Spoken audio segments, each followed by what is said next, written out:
চাই যে আসামিকে যেন জামিন মঞ্জুর করা না হয়, এটা হচ্ছে আমাদের প্রথম। দ্বিতীয় হচ্ছে জামিয়া, 1 নম্বর আসামি জামিয়াকে যেন দ্রুত গ্রেফতার করা হয়। জামিয়াকে গ্রেফতার করলে ভয়ের বিয়ার বের হয়ে আসবে।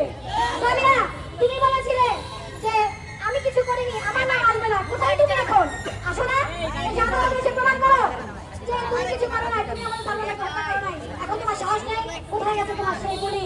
তুমি অনেক বলেছো, অনেক শুনেছি, আমাদের ছোট আমার নীলাজ চৌধুরীকে তুমি নীলা চৌধুরী বলে সম্বোধন করেছো। তুমি এতটাই বেয়াদব। তোমার তো স্বামী ভেতরের স্বভাব আছে, অতএব তোমার সবকিছুরই স্বভাব আছে। তুমি পারো না এমন কিছু নাই। তুমি টাকা দিয়ে প্রশাসনকে কিনতে চাও, তুমি টাকা দিয়ে ভক্তদের কিনতে চাও। একটা কথা বলে রাখো, প্রশাসনকে কিনতে পারবে কিন্তু ভক্তদের কিনতে পারবে না। ভক্তরা সালমান শাহকে ভালোবাসে, ভক্তরা সালমান শাহ হত্যার বিচার চায়।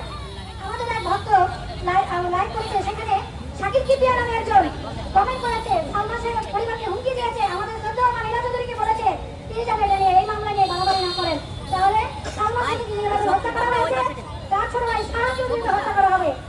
তাহলে তো এটা মানে পরিষ্কার হয়ে গেল সালমান শাহকে হত্যা করা হয়েছে, সালমান শাহ আত্মহত্যা করেনি। আমরা এই 30টা বছর ধরে সালমান শাহ হত্যার বিচার দিয়ে আসছি। আলহামদুলিল্লাহ আল্লাহ আমাদের সহায় হয়েছেন। আমরা আশা করি যে আমরা হত্যার বিচারটা পাবো।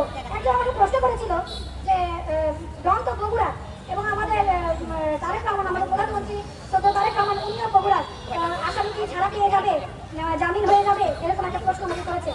আমি তাকে বলেছিলাম আইনের কোন পথে লেখা আছে যে একই দিনের মানুষের তাকে শাস্তি দেওয়া যাবে না? তাহলে তো বলতে পারি তার ওয়াইফ তো সিলেটের, আমাদের সালমান ভাই সিলেটের।